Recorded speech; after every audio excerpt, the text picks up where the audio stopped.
안녕하세요, 이면우입니다. 일단 오늘은 뭘 해볼 거냐면요, 아직 뭐 정한 건 없고 일라오이부터 먼저 견제를 하겠습니다. 아이, 뺏겼네요. 그러면 뭐 아무거나 남아있는 거 고르겠습니다. 연운,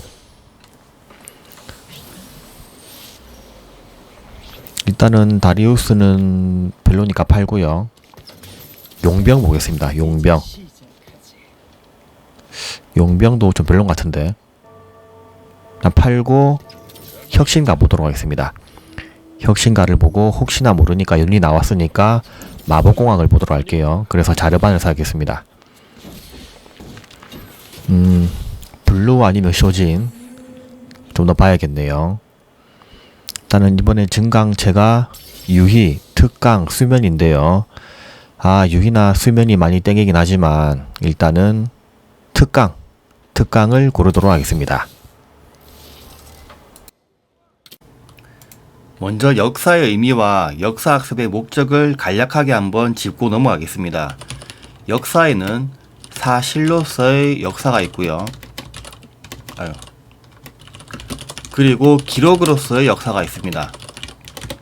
그리고 역사를 연구하려면 이 역사의 재료가 되는 사료라는 것이 필요합니다. 이 사료가 있어야만 역사를 연구할 수 있는 단서이기도 합니다. 그리고 역사학습을 왜 배워야 하냐면 교훈, 과거를 통해서 교훈을 얻을 수가 있습니다.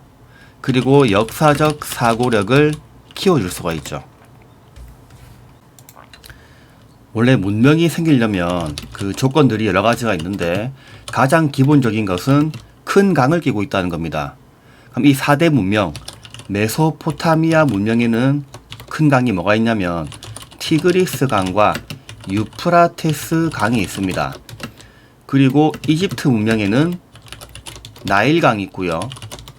그리고 인도는 인더스 강, 그리고 중국 문명에는 황허 강이 있습니다. 메소포타미아 문명에는 여러 나라들이 있는데 그 중에서 한 나라를 꼽자면 바빌로니아 왕국을 설명을 한번 해보겠습니다. 이 바빌로니아 왕국을 전성기를 이끈 왕이 누구냐면 함무라비 왕이에요. 이 사람은 자신의 이름을 딴 함무라비 법전을 만들었습니다. 이 함무라비 법전의 특징은 눈에는 눈, 이에는 이, 보복적인 형벌을 강조하고 있고요. 하지만 모두에게 똑같이 적용되는 형벌이 아니라 신분에 따라 차별적으로 적용된다는 그런 한계점이 있습니다.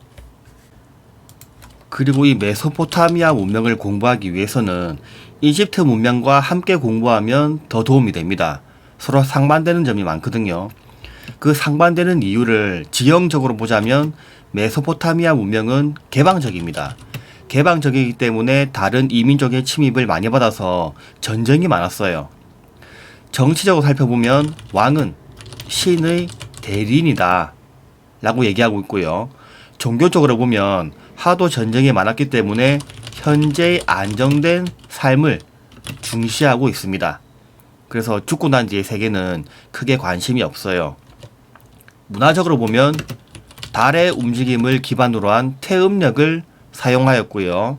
그리고 숫자를 세할 때 60진법을 사용하고 있습니다. 그리고 쐐기 문자를 사용하고 있습니다.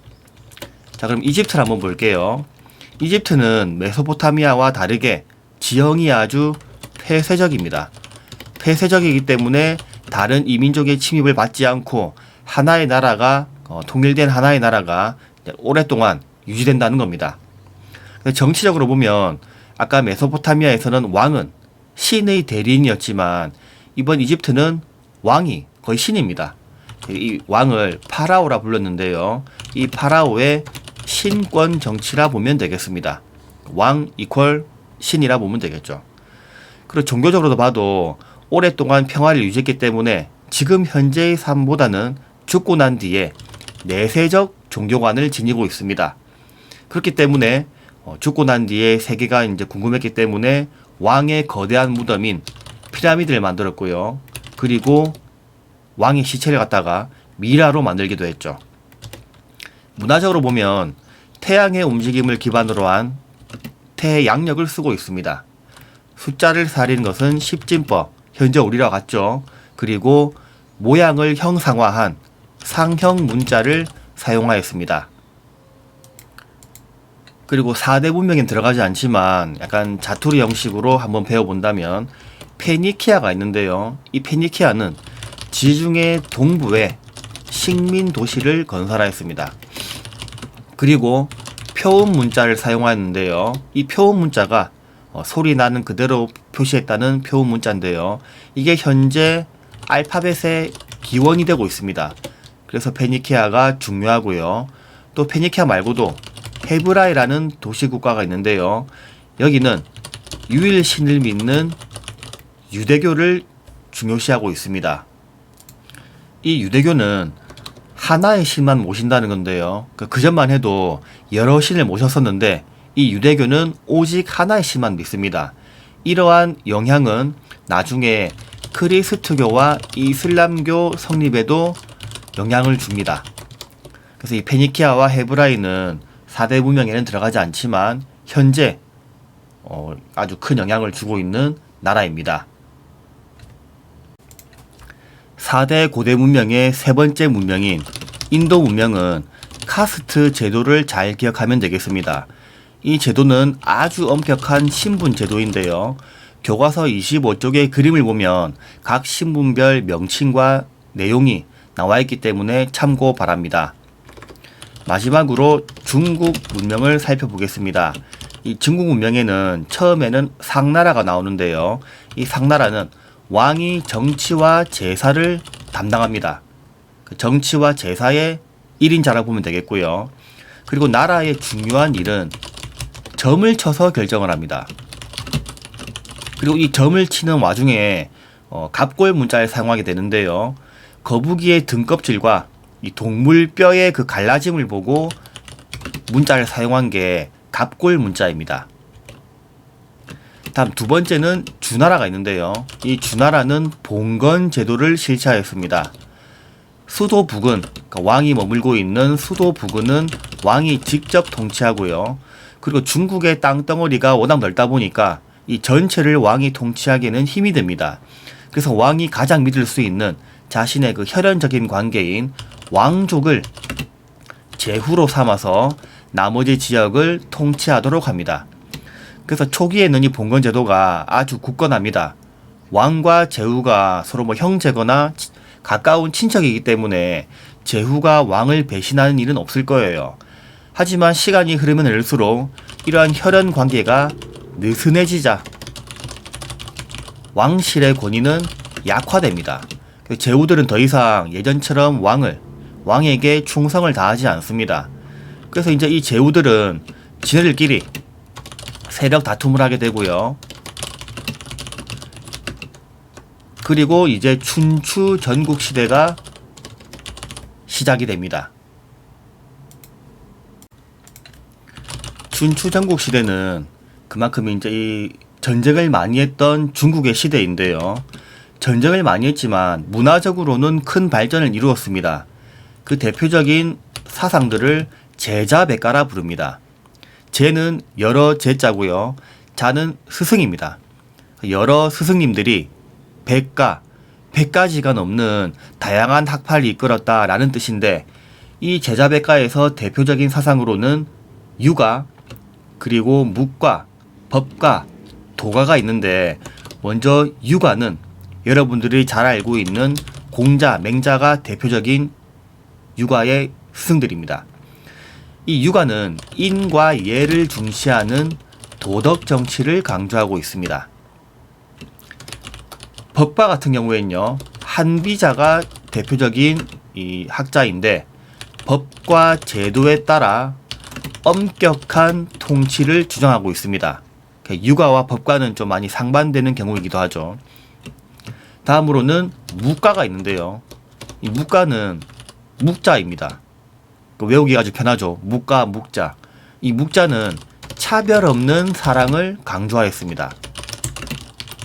왜 차별 없는 사랑을 강조했냐면 그 당시에 워낙 전쟁이 많다 보니까 모두를 서로 차별 없이 사랑한다면 전쟁이 없을 거다. 그런 의미에서 이 차별 없는 사랑을 강조했고요. 마지막으로는 도가가 있습니다. 이 도가는 노자, 장자 이런 분들이 있는데 자연의 순리에 따른 물 흐르는 대로 이제 순리에 따르는 삶을 강조하고 있습니다. 그 외에도 뭐 명가, 법, 명가, 병가 이런 것들이 있는데 요 네 가지만 확실히 알아놓어도 충분할 것입니다. 앞선 그 제자백가 사상 중에서도 법가를 위주로 해서 최초로 중국을 통일한 나라가 있는데 그 나라가 바로 진나라입니다. 그러니까 법가를 토대로 해서 부국 강병을 이룩하였죠. 부국 강병이란 나라를 부유하게 하고 강력한 병사를 만든다라는 뜻인데요. 아무튼 이 진나라가 최초로 그 중국을 통일한 나라입니다. 그러면 이 진나라의 대표적인 왕이 누가 있냐면요. 진시 황제가 있습니다. 진시황. 처음에는 왕이었지만 이 진시황이 자신을 스스로 시황제라 칭하였습니다. 그때부터 중국의 왕은 황제라 불러요. 근데 이 그냥 일반적인 왕보다는 황제가 훨씬 더 세 보이죠. 그래서 이는 중앙 집권을 위해서 사용하였습니다. 권력을 중앙으로 집중시킨다 이런 뜻인데 스스로 시황제를 칭하였다 그 말입니다. 시가 처음 시자란 뜻이에요. 그리고 군현제를 실시하였습니다. 앞서 배웠던 봉건제랑은 다르게 군현제는 전국을 군과 현으로 쪼개가지고 이 황제가 임명한 관리들을 파견하여서 전국을 속속들이 파가겠다 이런 뜻입니다. 그리고 도로망을 정비하였는데요. 도로망은 쉽게 말해서 길입니다. 이 길을 잘 닦아놔야 나중에 지방에서 반란이 일어난다면 신속하게 제압이 가능합니다. 그리고 화폐, 도량형은 그 단위 같은 거예요. 뭐 길이라든지 또 뭐 무게 같은 거 이런 도량형을 통일하였고 그리고 문자도 통일하였습니다. 춘추전국 시기에는 아주 다양한 나라들이 있다 보니까 서로 쓰는 돈의 단위라든지 뭐 도량형 심지어는 문자들이 약간씩 다릅니다. 그런데 하나의 통일된 나라가 각자 다르다면 이게 문제가 생기겠죠. 그래서 진시황은 이런 것들을 모두 하나로 통일했다 그런 뜻입니다. 그리고 분서갱유라는 사건이 있는데 불을 질러버립니다. 책을 여기서 말하는 책은 육아와 관련된 책이에요. 그 뒤에 나오는 갱은요 파묻는다는 뜻입니다. 누구를? 유학자들을. 그래서 이 법과 사상을 위주로 하기 때문에 육아를 아주 탄압했던 나라이기도 합니다. 그리고 대외 정책을 한번 보면 그때 이제 이 진나라 위에는 북방의 대표적인 이민족이 흉노족이 있습니다. 이 흉노족이 말을 타고 굉장히 싸움을 잘하는 이민족이었는데요. 이 흉노족의 침입을 막기 위해서 그 유명한 만리장성을 축조하였습니다. 만리장성은 지금도 중국에 잘 남아있죠. 그 우주에서 보면 보인다는 이 건축물이라고도 합니다. 아주 길고 거대한 장성이에요. 하지만 이렇게 거대한 건축물을 쌓으려면 그거 전부 다 백성들이 일일이 쌓습니다. 백성들은 농사를 지어야 되는데 농사도 못 짓고 이제 이런 식으로 그 건축, 이 노동에 가담을 하게 된다면 당장 농민들이 먹고 살기가 힘들어집니다. 뿐만 아니라 진시황은 아방궁 같은 거대한 건축물을 짓도록 했기 때문에 이 백성들이 굉장히 반감을 많이 가지게 돼요. 그래서 멸망 과정을 보면 이 백성들이 대규모 토목공사에 동원되었다는 점, 그리고 이 법가 사상이다 보니까 너무나 가혹하게 통치를 하였습니다. 그래서 가혹하게 통치를 하면 백성들이 불만을 가지겠죠. 그래서 결국에는 농민들이 반란을 일으켜서 이 진나라는 멸망합니다. 그래서 진나라는 이 진시황의 업적 위주로 공부를 하면 되겠어요. 그리고 진나라가 멸망한 다음에 등장한 나라는 한나라입니다. 이 한나라가 이제 진 이후로 중국을 통일한 나라인데요. 한 고조가 이 한나라를 건국하였습니다. 그리고 이 한 고조는 군국제를 시행하게 되었는데요. 이 군국제는 봉건 제도와 그리고 군현 제도를 섞은 그런 제도예요. 그래서 황제가 머물고 있는 수도 부근은 군현제를 실시하고 그 외에 나머지 지방은 봉건제를 실시한다는 그런 약간 그 짬뽕된 조합인데, 그래서 이 군국제는 실제로는 오래 가지는 않습니다. 자, 그리고 농민의 세금을 감면시켜줘요. 전쟁에 지친 백성들에게 이 환심을 사기 위해서는 세금을 깎아준다면 농민들이 아주 좋아하겠죠.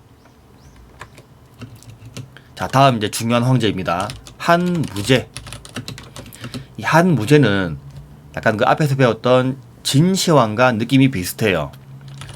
중앙 집권 정책을 펼쳤습니다. 그래서 이 진시황처럼 군현제를 실시하게 돼요. 하지만 다른 점이 있는데 법가가 아니라 이 한나라는 유가를 통치 이념으로 삼고 있습니다. 그게 바로 가장 큰 차이점이에요. 그리고 대외 정책을 보면 이번에는 흉노를 아예 정벌합니다. 공격을 해요. 그 당시에 뛰어난 장수들이 많았습니다.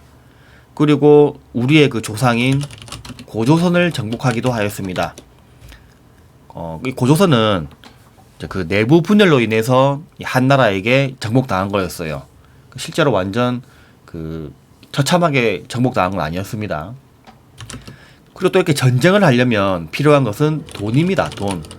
이 재정을 확보하기 위해서 어떤 정책을 펼쳤냐면, 그때 가장 필요한 그 음식 재료라든지 이 도구가 뭐가 있었냐면 바로 소금과 철이에요. 이 소금과 철을 전매를 하기 실시하는데, 이 전매란 국가에서만 소금과 철을 판다는 겁니다. 그래서 모든 사람들에게 가장 필요로 했던 소금과 철을 나라에서만 파니까 나라에서 굉장한 이득을 남길 수가 있겠죠. 그 이득으로 나라에 필요한 재정을 확보했고 이를 토대로 전쟁을 많이 했다, 그 말입니다. 한무제가 이제 죽고 나서는 점점 이 황제의 권한이 약화되는데, 새롭게 신이라는 나라가 등장을 합니다. 이제 한나라가 멸망했어요. 이 신나라는 이 한나라 당시 황제의 외척, 외가 친척이죠. 어머니 쪽 친척이었던 왕망이라는 사람이 이 전한을 멸망시키고 건국하였습니다. 그래서 이 전한은 앞에 오는 한을 그 전한이라 부르고요. 그럼 나중에 뒤에 오는 한나라는 후한입니다. 그래서 뭐 이 왕망은 토지를 나라에서만 소유하고, 그러니까 이제 귀족들이나 왕이 소유하는 게 아니라 나라에서만 토지를 소유해서 백성들에게 나눠주자, 뭐 그런 개혁을 추진하였지만 너무 뭐 급진적이다 보니까 이 신나라는 오랫동안 유지되지가 못해요. 그래서 나중에 다시 한번 한나라가 만들어지게 되는데, 그게 바로 광무제가 만든 후한입니다. 그래서 앞에 오는 한은 앞전자를 따가지고 전한이라 부르고, 뒤에 오는 한은 뒤후자를 써서 후한이라 불러요. 그러면 이 후한 시기에는 어땠냐면 호족들이 성장합니다. 호족은 지방에서 힘이 있는 세력들을 호족이라 부릅니다. 그래서 이 나중에 이 호족들이 또 점점 힘이 커지기 시작하는데요. 이 후한도 마찬가지로, 자, 이는 후한이라 쓸게요. 후한도 마찬가지로 외척들이 횡포를 부려요. 여기에서 하나를 더 얹습니다. 환관들이 횡포를 부리는데, 이 환관들은 원래라면 황제 근처에서 머물면서 황제들을 돕는 그런 사람들이었는데, 이 사람들이 그 황제가 어리거나 좀 무능하다면 이제 이마들이 이제 그 권력을 차지해가지고 나라를 어지럽게 하였습니다. 그래서 이제 황건적의 난이 발생하게 돼요. 백성들이 이대로는 못 살겠다. 그 노란색 수건을 머리에 이제 이고 그 둘러싸고 반란을 일으켰습니다. 그리고 이제 이 황건적의 난을 제압하기 위해서 다양한 호족들이 봉기 들고 일어나게 되는데 이제 이 이후에 우리들이 잘 알고 있는 그 삼국지 이야기가 시작이 됩니다. 그 유비관우 장비 조조 이 사람들이에요.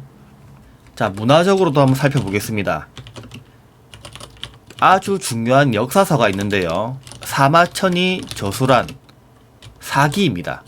이것은 중국 역사 서술의 모범이라 할 정도로 아주 그 대단한 책이었는데요. 근데 이게 중국뿐만 아니라 이 동아시아 역사 서술의 모범이기도 합니다.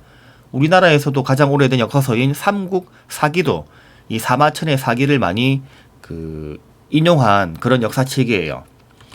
그리고 제지술, 종이를 만드는 기술인데 기존에도 종이를 만들어 왔으나 이 한나라 때 채륜이라는 환관이 있었는데요.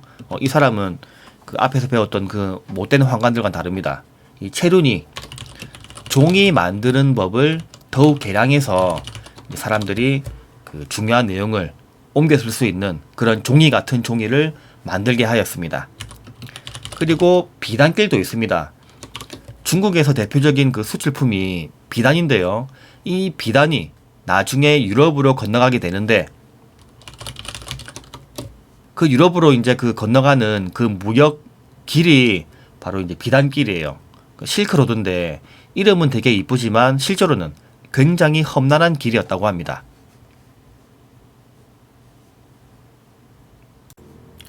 그 교과서 순서를 보면 중국과 유럽을 왔다 갔다 합니다. 그래서 평소 수업할 때에도 여러분들이 많이 헷갈렸을 것 같은데 그래서 이번 강의에서는 중국사 그냥 쭉 하고 그 다음에 유럽사를 쭉 하고 이렇게 한번 해보겠습니다. 그래서 앞에서 우리가 이제 그 후한의 멸망을 배웠는데 그 후한의 멸망 이후 이제 등장하는 시대가 위진남북조 시대예요. 이 위진남북조 시대는 그 하나의 그 시대가 아니라 이 세 개의 나라를 합친 시대입니다. 이게 무슨 말이냐면 먼저 삼국시대를 살펴보겠습니다. 후한이 멸망하고 나서 위나라, 총나라, 오나라 이렇게 이제 삼국으로 분열하게 돼요. 근데 그 중에서도 이 위나라가 가장 세력이 막강하였습니다. 그래서 이 삼국시대를 대표하는 나라로 위나라고요. 그 이 삼국시대를 통일한 나라가 무슨 나라냐면 진나라입니다. 근데 진나라는 아까 위초국에 없었죠. 이 진나라는 위나라 안에서 파생된 또 다른 나라였습니다. 이 또 다른 나라가 삼국시대를 통일하였습니다. 그래서 진이 나왔고요. 그럼 이 통일된 진나라가 나중에 북방 이민족의 침입을 받게 되는데 남쪽으로 쫓겨가게 됩니다. 그럼 이 남쪽의 왕조를 따로 만들었죠. 그리고 북방 이민족들이 쳐들어온 그 북쪽의 왕조를 북조라 부르는데요. 그래서 남조와 북조 합쳐가지고 남북조라 부릅니다. 그래서 이를 합쳐서 이제 위진남북조가 되는 거죠. 그래서 그 남북조 시대를 간략하게 한번 살펴본다면 먼저 북조를 한번 보겠습니다. 북조도 보면 되게 나라들이 많습니다. 하지만 대표적인 나라로는 선비족이라는 이민족들이 만든 이 북이가 화북 지방을 통일하게 돼요. 중국의 북쪽 지역입니다. 중국 안에서도 북쪽 지역인데 이 북이란 나라가 화북 지방을 통일했고 한족의 문화를 수용해요. 여기서 말하는 한족은 우리나라랑 전혀 연관이 없고 중국에 원래 살고 있던 그 중국 오리지널 민족을 한족이라 부릅니다. 이 한족의 문화를 이 선비족이 수용했다는 거예요. 자신들의 문화보다 이 한족의 문화가 중국을 통치할 때 있어서 더 효과적이었기 때문에 한족의 문화를 수용하였습니다. 예를 들자면 뭐 한족처럼 이제 옷을 입는다거나 이름도 한족처럼 이제 바꾸었다 뭐 그런 내용이 있어요. 다음 남조는 아까 이제 그 쫓겨났던 그 진나라 쪽이었는데요. 이 사람들은 기존에 가지고 있던 그 농업 기술을 가지고 강남 그 창장강 쪽으로 이제 이동을 하게 되는데 중국에는 크게 두 개의 강이 있습니다. 그 북쪽에는 황허강이 있고요. 남쪽에는 창장강이 있는데 이 창장강이 황허강보다 훨씬 더 그 주위에 있는 땅들이 비옥하고 영양가가 있습니다. 그래서 이 사람들이 그 가지고 있던 뛰어난 농업 기술을 가지고 이 강남으로 와서 강남의 농업 발전을 아주 크게 이루어냈습니다. 그리고 그 놓치지 말아야 될 것은 또 뭐가 있냐면 이 위진남목조 시기에 실시되었던 구품중정제라는 제도예요. 이는 추천을 통해서 관리, 그 지금의 공무원입니다. 이 관리를 뽑는 제도입니다. 그러니까 시험을 치지 않고 인맥으로 그 배경으로 뒷배경으로 뽑힌다는 거예요. 그래서 중앙에서 이 중정이라는 그 사람들이 내려와 가지고 저 이런 지방에 한번 돕니다. 누가 더 똑똑하고 뛰어난가. 그러면 진짜로 똑똑하고 뛰어난 사람을 뽑는 게 아니라 그 지방에 힘이 있는 호족들에게 물어봐요. 그럼 이 호족들은 당연히 자신의 아들이나 친척들을 추천할 겁니다. 그래서 이 지방의 호족들이 중앙 관리로 올라와서 계속 해먹습니다. 이 좋은 자리를요. 그리고 나중에는 문벌귀족, 여기서 말하는 문은 가문 문자입니다. 하나의 가문을 이뤄낸 아주 거대한 귀족으로 성장한다, 그 말이에요. 이 문벌귀족이 등장하게끔 만든 제도가 이 구품중정제, 인재를 뽑는 제도였습니다. 그리고 이제 위진남북조를 거쳐서 다시 한번 중국을 통일한 나라가 수나라입니다. 이 수나라는 황제가 2명밖에 없어요. 수문제가 있는데요. 이 수문제가 수나라를 건국했고 또 뭐를 실시했냐면 과거제를 실시했습니다. 시험을 쳐서 인재를 뽑는 제도이죠. 이 과거제는 나중에 그 이후에 중국뿐만 아니라 동아시아에도 영향을 준 아주 그 효율적인 인재를 뽑는 제도였습니다. 두 번째 황제는 수양제가 있는데요. 이 수양제는 지금도 중국에도 있죠. 대운하를 만들게 되는데 이 강과 강 사이를 땅으로 파가지고 연결합니다. 그래서 이 대운하는 중국의 그 화북과 강남을 연결하는 그 시설인데요. 이 대운하를 팔 때에 그 당시 수나라 사람들은 완전 죽어 나갔습니다. 안 그래도 그 큰 강들을 일일이 손으로 삽으로 펐다는 게 너무나 힘들었겠죠. 그 수양제가 그때는 정말 욕을 많이 들어먹었겠지만 그 이후에 이 중국의 경제를 활성화시키는 시설이 되기도 했습니다. 그러니까 아무튼 이 수양제의 대운하 건설, 대규모 토목공사와 그리고 수나라 하면 또 빠질 수 없는 게 있죠. 바로 우리나라를 침입했다가 졌죠. 그 당시에 우리나라는 고구려였습니다. 이 고구려를 이제 원정 공격을 했었지만 실패하였습니다. 원래 이렇게 전쟁을 하려면 정말 완전 다 쥐어 짜내가지고 공격을 해야 되는 건데 크게 우리한테 졌으니까 이 백성들의 불만이 엄청났을 겁니다. 결국에는 각 지역에서 반란이 일어나가지고 멸망당했습니다. 이 수나라의 역사는 굉장히 짧지만 과거제와 이 대운하라는 이 두 가지 그 제도와 그 시설 덕분에 역사적으로 봤을 때 중요한 나라이기도 해요. 다음으로는 당나라 한번 살펴보겠습니다. 당나라에서 이제 기억해야 될 황제는 3명이 있는데 당고조, 고조니까 당을 건국하였다. 그리고 당태종은요, 이제 여기서 가장 중요합니다. 율령 체제를 완성하였는데 이 율령 체제는 나중에도 배우겠지만 쉽게 말해서 법입니다. 법. 나라를 통치하는 기본적인 시스템을 완성한 황제가 바로 당태종이에요. 그리고 나중에는 그 중앙아시아나 뭐 돌궐 같은 그런 민족들을 정복하면서 영토를 확장시킨 황제였습니다. 그리고 당고종이 있는데요. 이 당고종은 신라와 연합해서 그 유명한 나당 동맹입니다. 이 나당 동맹을 만들어 가지고 백제와 고구려를 멸망시켰던 그 황제이기도 해요. 자, 그러면 당나라의 제도를 한번 살펴보겠습니다. 먼저 균전 제도가 있습니다. 균등하게 전, 밭전자니까 땅이에요. 그러니까 성인 남자들에게 일정한 토지를 나누어 준다 그 말이고요. 그리고 조용조는 세금 제도입니다. 성인 남자로부터, 왜냐면 아까 균전 제도는 토지 제도인데 성인 남자에게 토지를 줬으니까 이 성인 남자에게 또 세금을 받아야겠죠. 그래서 처음에 오는 조는 곡물이고요. 토지에서 나는 곡물. 그리고 용은 노동력입니다. 이 성인 남자들이 이제 가서 뭐 성을 쌓는다든지 일을 해야 돼요.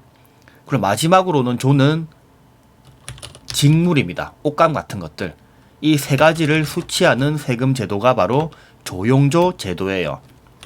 다음으로는 군사 제도가 있는데 부병제입니다. 쉽게 말해서 이제 나라에서 부르면 병사가 된다 그 말인데요. 평소에 농민들은 그 농사 시기에는 농사를 짓다가 농사를 이제 안 짓는 농한기 때에는 훈련을 받고 그리고 전쟁이 나면 바로 군인으로 출동을 합니다. 이러한 그 제도가 부병 제도예요. 이 당나라는 굉장히 이제 잘 나가는 나라이긴 하였지만 언제부터 쇠퇴하게 되냐면 탈라스 전투에서 패배를 합니다. 이 탈라스 전투는 누구랑 이제 전쟁을 하게 되었냐면 이슬람의 아바스 왕조라고 있는데요. 이 아바스 왕조에게 패배하게 돼요. 이 탈라스 전투에서 중요한 것은 전쟁 패배 이것만 이제 그 초점을 맞출 게 아니라 종이를 만드는 기술인 이 제지술이 유럽으로 전파되었다. 그 점이 중요한 거예요. 아니, 자꾸 오타나네. 그래서 이제 유럽에서도 아주 뛰어난 종이를 이제 만들 수 있어가지고 다양한 것들을 기록하게 되고 지식을 보급할 수 있게 되는 그런 중요한 전투이기도 합니다. 탈라스 전투, 이 국제적인 전투에서도 지고 또 안사의 난이라는 반란이 있는데요. 안은 안녹산, 사는 사사명이라는 이 절도사 세력이 있습니다. 이 절도사는 지금으로 비유하자면 뭐 한 도지사 정도 되는 그런 급인데요. 이 지방을 지키는 그 군사 장군이라 보면 되겠습니다. 이 절도사 세력이 워낙 막강해지면서 이 절도사들이 반란을 일으키게 돼요. 당나라는 이 안사의 난을 진압은 하였지만 굉장히 타격을 받습니다. 나중에는 또 황소의 난이 등장이 되는데 그 음모하는 그 황소가 아니고 이 사람 이름이 황소예요. 이 황소의 난으로 이 당나라는 또 타격을 많이 받게 되고 나중에는 또 다른 절도사 세력에 의해서 멸망하게 됩니다. 근데 이 당나라가 또 왜 중요하냐면 이 동아시아 문화권의 공통 요소가 되는 이 율령을 확립했다는 것에 있어서 중요합니다. 아까 율령지도 설명했죠. 간단하게 말해서 이제 법 같은 거. 그리고 이 동아시아 문화권 하면 이제 뭐 우리나라, 중국, 이제 일본 이렇게 이 세 개의 나라를 들 수가 있는데 이 세 나라는 문화적으로 봤을 때 공통되는 요소들이 네 가지가 있습니다. 일단 첫 번째는 율령이에요. 이 당나라의 뛰어난 율령 제도를 배우기 위해서 일본이나 우리나라가 사신이나 유학생들을 파견해서 각자 이제 자신들의 나라에 적용시켜 보았습니다. 그래서 이 문화적으로도 공통되는 요소이기도 하고요. 그리고 한자, 중국에서 사용된 한자가 지금도 우리나라에서도 일본에서도 단어를 쓸 때에 이 한자로 된 조합이 많이 있죠. 한자가 공통 요소이기도 합니다. 그리고 유교, 불교 이렇게 네 가지가 동아시아 문화권의 공통 요소예요. 그리고 송나라가 있습니다. 이 송나라를 건국한 사람이 누구냐면 조광윤이라는 사람이 건국하게 되었어요. 이 사람은 사실 절도사 출신입니다. 절도사였기 때문에 각 지방에 이 군인들을 키워주면 아주 그 곤란해진다는 것을 잘 알 수가 있습니다. 그래서 군사 세력을 견제하기 위해 문치주의를 실시하게 됩니다. 이제 글 공부하는 이 문관들을 더욱더 우대해주겠다 그 말이에요. 하지만 이 문치주의 때문에 이 나라의 그 변방을 지키는 수비력이 아주 하락하게 돼요. 그 강력한 병사가 별로 없습니다. 그래서 왕안석이라는 사람은 이를 이제 타개하고자 개혁을 실시하게 되는데 민생 안정과 백성들의 생활을 안정화시키고 부국 강병을 위해서 이제 그 계획을 하게 되었지만 결과적으로는 실패하게 돼요. 그래서 나중에 이 송나라는 금나라의 공격을 받은 다음에, 이 금나라는 그 중국 북방 민족 중에서도 여진족이 만들었던 나라인데, 이 금의 공격을 받은 다음에 밑으로 쫓겨가게 되고요. 그리고 나중에는 원나라에 의해서 멸망하게 됩니다. 이 원나라는 또 북방 민족 중에서도 몽골족이 만든 나라예요. 그래서 뭐 정치적인 설명은 여기까지 하고, 또 송나라는 중요한 게 뭐가 있냐면 이 성리학입니다. 인간의 본성과 우주의 원리를 탐구한다는 아주 철학적인 학문인데요. 이 성리학이 나중에 우리 조선시대에는 거의 완전 뭐 나라의 대표적인 학문이라 볼 정도로 아주 중요한 학문이 됩니다. 그리고 송나라 때에는 농업 생산력이 증가하게 되고 과학이 발달하게 돼요. 그럼 과학이 발달해서 뭐를 만들어졌는가? 화약 무기, 그리고 나침반, 활판 인쇄술, 이런 것들이 있습니다. 이 세 가지는 나중에 유럽으로 전파가 되면서 그 유럽의 역사 전개에 아주 큰 영향을 주게 됩니다. 이는 나중에 이제 유럽사 할 때 한 번 더 짚고 넘어갈게요. 다음으로는 원나라가 있습니다. 처음에는 이 몽골 제국을 만든 사람이 있는데 바로 칭기스칸이에요. 또는 뭐 징기스칸이라고 해도 됩니다. 아주 거대한 제국인 몽골 제국을 만들었는데 이 몽골 제국 중에서도 나중에는 이 나라들이 쪼개집니다. 그래서 중국에 있는 몽골 제국을 원나라라고 불렀는데요. 이 원나라를 건국한 사람이 누구냐면 바로 쿠빌라이 칸입니다. 그래서 몽골 제국 중에서도 워낙 넓다 보니까 나중에 한 4개 정도로 쪼개지게 됐는데 그 중국에 있는 몽골 제국이 원나라예요.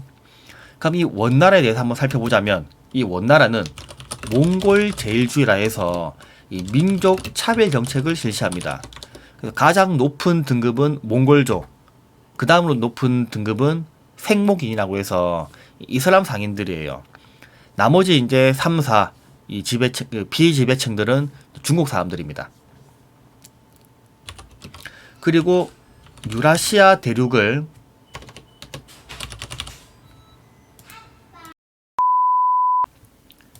그리고 유럽과 아시아 이 대륙을 하나로 일컫는 유라시아 대륙을 하나의 교역로로 통합하였습니다. 다음은 명나라를 시작하겠습니다. 명나라를 건국한 황제는 홍무제인데요. 본명은 주원장입니다. 이 사람은 황제의 독재권을 강화하기 위해서 기존에 있던 제상 제도를 폐지하게 됩니다. 이 제상은 원래 그 한 나라의 넘버 2인데요. 그러니까 이 넘버 2의 권력마저도 황제가 차지하기 위해서 제상 제도를 폐지하였습니다. 그리고 이갑제를 실시하게 되는데요. 이 이갑제는 그 하나의 그 행정 제도인데 갑이라는 행정 제도가 있고 이 갑이 10개가 모이면 리가 됩니다. 그러니까 이 리와 갑을 기본 단위로서 세금을 걷거나 또는 이제 그 노동력을 착취하는 그런 의무를 부여하기 위해서 시행한 제도입니다. 그래서 이 이갑제로 향촌 사회를 통치하게 돼요. 그리고 토지 대장과 호적 대장을 만들어서 세금을 징수합니다. 그래서 누가 이제 토지를 가지고 있는지, 그리고 그 어떤 마을에는 얼마나 많은 사람들이 살고 있는지, 이런 그 장부를 만들어서 세금을 징수하겠다는 거죠. 다음으로는 영락제라는 황제가 있습니다. 이 영락제는 아주 적극적으로 대외 팽창 정책을 실시합니다. 다른 나라도 이제 정복을 많이 하고 아주 그 대외적으로 봤을 때 공격적으로 나라를 운영하였습니다. 정화라는 환관을 이제 파견해가지고 이 정화가 그 아주 거대한 함대를 이끌고 있는데 이 함대를 해외로 파견을 합니다. 그 저 아프리카까지 갔다고 하니까 아주 멀리 이 함대를 파견했죠. 이렇게 이제 잘 나갔던 이 명나라는 언제 이제 점점 무너지게 되냐면 임진왜란 때 조선에 군대를 파병을 하였는데요. 이때 이제 많이 재정적으로 악화가 됩니다. 이 명나라는 이 일본의 침입이 만약에 이제 조선이 함락당하게 되면 그 다음 차례는 저거 이제 명나라라고 해서 중국이라고 해서 이 우리나라를 도와주게 된 겁니다. 그래서 전쟁의 그 무대를 중국에서 하고 싶지 않기 때문에 조선에서 전쟁이 끝날 수 있도록 군대를 파병한 거죠. 그 나라의 재정이 악화되니까 결국에는 그 세금을 백성들에게 이제 뒤집어 씌우는데요. 그래서 이 백성들의 불만이 심해집니다.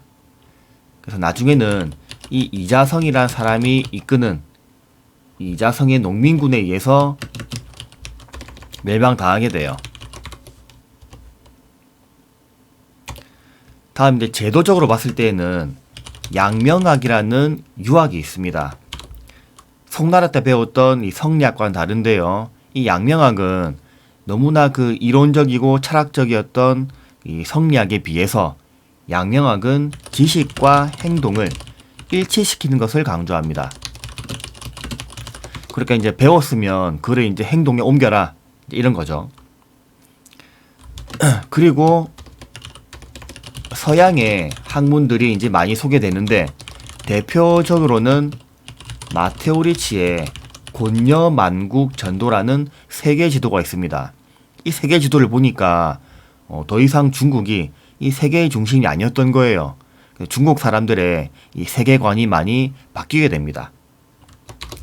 또 중요한 건 뭐냐면 이제 은 경제가 수립되는데요.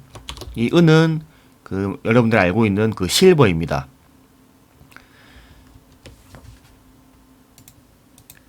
유럽과 이 명나라는 많이 이제 교류하게 되는데요. 이 유럽은 아메리카 대륙을 이제 발견하게 되면서 아메리카에 있는 은 광산을 이제 그 채굴하게 하게 돼요. 그 은이 굉장히 많습니다. 이 많은 은으로 중국과 교류하면서 이 중국의 특산물을 사오는 대신에 은을 이제 갖다 주는데요.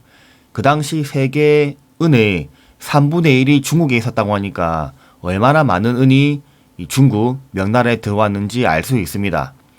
그래서 이제 이 명나라는 은으로 된 경제 체제를 수립하게 돼요. 이제 화폐 같은 것들, 이 돈을 이제 은으로 지불한다는 겁니다. 그래서 이제 세금도 조세 세금도 은납화, 은으로 납부한다는 겁니다. 그럼 그 당시에 이 명나라 때의 세금 제도는 뭐가 있었냐면 토지세와 인두세가 있습니다. 토지세는 얼마나 많은 토지를 가지고 있으면 이제 그 세금을 내는가 그런 이제 그 측정 용도가 있고요. 그리고 인두세는 그 사람 인자의 머리 두자죠. 사람이 이제 얼마나 많은지에 따라서 세금을 부과하는데 이 토지세와 인두세를 이제 은으로 납부한다 그 말입니다. 이 법이 뭐냐면 1조 편법이라는 법이에요. 이제 그 마지막으로 청나라가 있습니다. 이 청나라의 태조는 누라치라는 사람이에요. 이 사람이 후금을 건국하였습니다. 원래라면 그 훨씬 그 전에 있던 여진족이 금나라를 건국하게 되는데 이 같은 여진족이었던 누라치가 또 한 번 금이라는 나라를 건국합니다. 그래서 앞에 있는 금과 구별하기 위해서 여기 나오는 이 금나라는 디우자를 써가지고 후금이라고 칭하겠습니다. 그리고 홍타이지라는 사람은 이제 태종인데요. 이 사람이 나라 이름을 청이라고 지었습니다.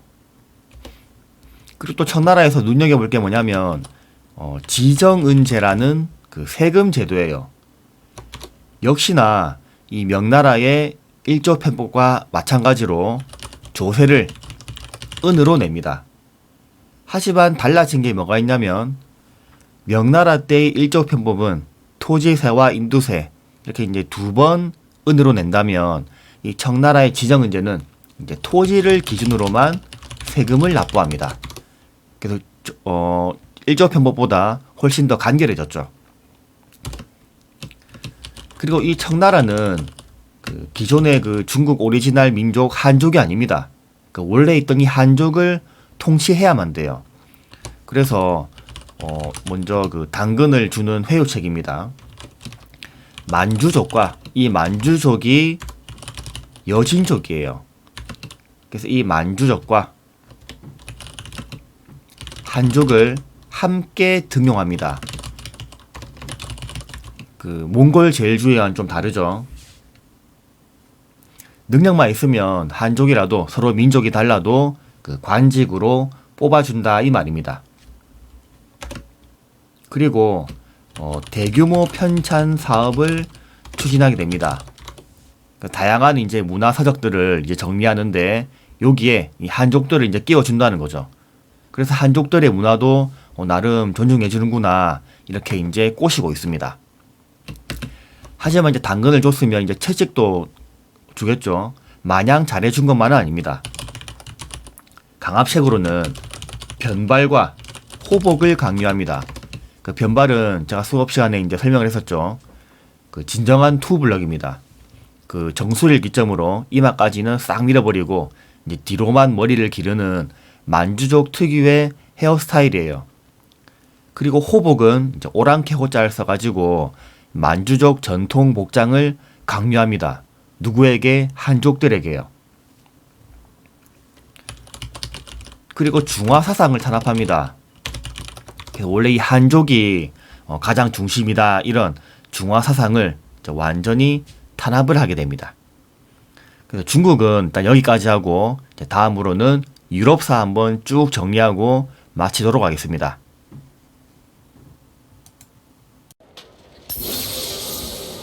이번에 시즌 7이 시작되는데 이건 못 참지 한번 플레이해 보겠습니다. 제가 직접 한번 해보겠습니다.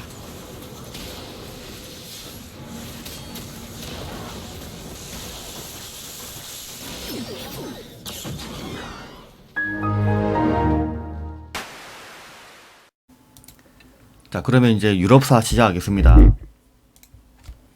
처음에는 이제 그 고대 지중해 세계라고 해서 그리스 먼저 설명할 건데요. 그리스에는 이 폴리스라는 작은 도시 국가가 있습니다. 그러니까 나라이긴 한데 그 나라만큼의 큰 영역은 아니고 도시 사이즈만한 국가예요. 그리스에는 이 수많은 폴리스들이 존재하고 있습니다. 이 폴리스들은 같은 언어를 사용하고요. 그리고 올림피아 제전을 통해서 서로 유대감을 다지기도 합니다. 그리스는 산지가 많다 보니까 하나의 통일된 국가는 없었고 이 다양한 폴리스들이 군데군데 있었다는 겁니다. 그래서 같은 문화권을 공유했기 때문에 언어도 이제 같은 언어를 사용한 거죠. 그리고 이 그리스는 지금도 이제 수도가 아테네인데요. 이 아테네의 민주 정치가 정말로 중요합니다. 원래라면 왕족이나 귀족들 위주로 정치를 했었는데 무역과 상업으로 돈을 많이 번 이 부유해진 평민들이 전쟁에 참여하면서 야 우리도 목숨 걸고 전쟁에 참여하고 우리 돈으로 무장을 해서 전쟁에 나가는데 우리도 이 나라를 위해서 정치에 참여할 수 있는 권한을 줘야 되는 거 아니냐 라고 얘기합니다. 그래서 이제 전쟁에 참여하면서 지위가 상승하게 되고 이에 따라서 참정권, 정치에 참여할 수 있는 권한을 지니게 돼요. 그럼 이 아테네 민주정치가 어떻게 전개되었는지 한번 살펴보겠습니다. 첫 번째로는 솔론의 정치가 있는데요. 이 솔론은 사람 이름이에요. 이 사람은 재산에 따라서 일부 평민이 정치에 참여할 수 있도록 그 방안을 마련합니다. 지금으로 치자면 굉장히 치사하죠. 돈 없으면 정치에 참여 못합니다. 하지만 이 민주정치의 첫 시작 단계인 만큼 이 솔론이 평민들이 정치를 참여할 수 있도록 그 첫 번째 발걸음을 내디뎠다는 게 중요한 거죠. 다음으로는 이름이 되게 깁니다. 클레이스 테네스라는 사람인데요. 이 사람은 그 재산 자격에 따라서 정치하는 거 너무 치사하다. 그 자격을 없애자 라고 얘기합니다. 정치 참여 기준에서 재산 기준을 폐지한다. 또 하나 중요한 게 있는데요. 여러분들 작년에 이제 사회 시간에 잘 배웠더라고요. 독재자의 출현을 막는 도편 추방제를 실시합니다. 도자기 조각, 이 도자기 파편에 독재자가 될 가능성이 있는 사람들 이름을 써가지고 6,000표가 넘으면 그 나라에서 10년 동안 추방을 당합니다. 오타네요. 도편 추방제입니다. 작년에 이제 여러분들 사회 시간에 뭐 교실 추방제 이래가지고 잘 알고 있더라고요. 다음으로는 페리클레스입니다. 이 사람 때 직접 민주 정치가 실시가 돼요. 그래서 이제 아테네의 이 평민들이 직접 정치에 참여할 수 있는 권한을 지니게 됩니다. 그리고 아테네 민주 정치의 황금기라고 볼 수 있을 정도로 전성기를 맞이해요. 하지만 이 아테네의 민주 정치에 한계는 있습니다. 모든 평민들에게 참정권을 부여한 건 아니에요. 그러면 누구를 빠뜨리냐면 여성, 노예, 외국인들은 정치에 참여할 수 없습니다. 그래서 이 점이 아테네 민주 정치의 한계입니다. 그리고 아테네만큼 중요한 폴리스가 있는데 여러분들이 또 잘 알고 있는 스파르타입니다.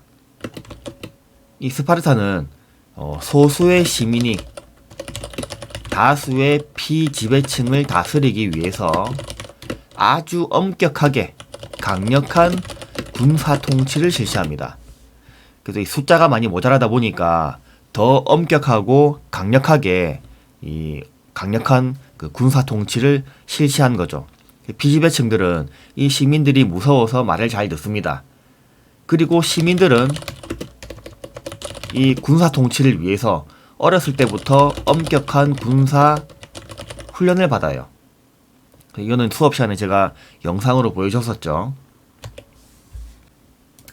자, 그래서 이제 영화 300으로 잘 알려진 그 전쟁이 하나 있습니다. 물론 여러분들은 그 나이상 보면 안 되는 영화이긴 한데 잔인해서요. 페르시아 전쟁이 있습니다. 이 서아시아에서 그 세력이 이제 커진 페르시아가 이 그리스 이 세계를 침공하게 되는데요.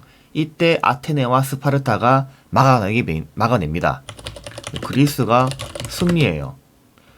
그리고 당시에 이제 이 그리스 폴리스들의 리더격이었던 아테네를 중심으로 해서 어떤 동맹이 만들어지자면 델로스 동맹이 만들어집니다. 근데 이 아테네를 중심으로 한 이 델로스 동맹이 너무 이제 다른 폴리스들 구박하자 이에 반발한 스파르타를 중심으로 한 펠로폰네소스 동맹이 만들어집니다. 그래서 앞서 배웠던 이 델로스 동맹과 펠로폰네소스 동맹이 전쟁을 하게 되는데 그래서 이 전쟁 이름이 펠로폰네소스 전쟁이에요. 실질적으로는 아테네 대 스파르타가 전쟁을 한 건데 스파르타가 승리를 거두었다. 그 말입니다. 그리고 칸이 좀 모자라네요. 그리스 문화는 굉장히 합리적이고 인간 중심적인 문화를 가지고 있습니다. 인간 중심적인 문화이기 때문에 나중에 배울 르네상스 때 한 번 더 짚고 넘어갈게요. 그래서 이 그리스 로마 신화를 보면 우리가 이제 그 전에 알고 있던 신들은 굉장히 막 신성하고 존엄한 그런 그 존재였는데 인간 중심적이다 보니까 이 그리스의 신들 제우스 보면 막 사람도 납치하고 막 질투도 하고 이러죠. 굉장히 인간적인 그런 면모를 보여주고 있습니다. 이것은 그리스 문화가 인간 중심적인 문화이기 때문이에요. 또 그리스 하면 이제 철학자들이 굉장히 유명하죠. 누가 있냐면 이제 소크라테스, 그리고 플라톤, 또 아리스토텔레스가 있습니다. 그래서 이분들의 그 철학은 자세하게 파고들지는 않겠습니다. 그냥 이제 이런 학자들이 그리스의 그 유명한 철학자들이었구나 그렇게 알고 있으면 되겠어요. 참고로 아리스토텔레스는 나중에 배울 이 알렉산드로스 대왕의 스승이기도 합니다. 다음 역사를 또 배워봐야겠죠. 헤로도토스의 역사라는 책이 또 유명하고요. 그리고 그 투키디데스의 그 펠로폰네소스 전쟁사라는 역사책이 또 유명합니다. 그래서 뭐 우리가 지금 역사 시간이니까 이 그리스의 역사 부분도 역사학자도 같이 알아두면 좋을 것 같아요. 다음으로는 이제 아테네 스파르타 이후에 이 그리스를 차지한 나라가 있는데요. 알렉산드로스 제국입니다. 근데 이 알렉산드로스 제국은 단순히 그리스 지역만 차지한 게 아니라 저 인도 서북부까지 차지할 정도로 아주 어마어마하게 영토를 넓혔던 제국이에요. 그래서 이 그 그리스와 저 아시아 쪽을 잇는 그 헬레니즘 세계를 만들어냅니다. 이거는 그리스에서 인더스강까지, 아까 그 인도 문명할 때 기억납니까? 그 인더스강까지 진출하게 돼요. 그 사이에 있던 페르시아도 이 알렉산드로스 제국에 의해서 멸망당합니다. 그럼 이렇게 넓어진 그 영토에 알렉산드로스 대왕은 자신의 이름을 본딴 알렉산드리아라는 도시를 만들게 돼요. 그리고 이 도시에 이제 그리스 문화를 전파하게 됩니다.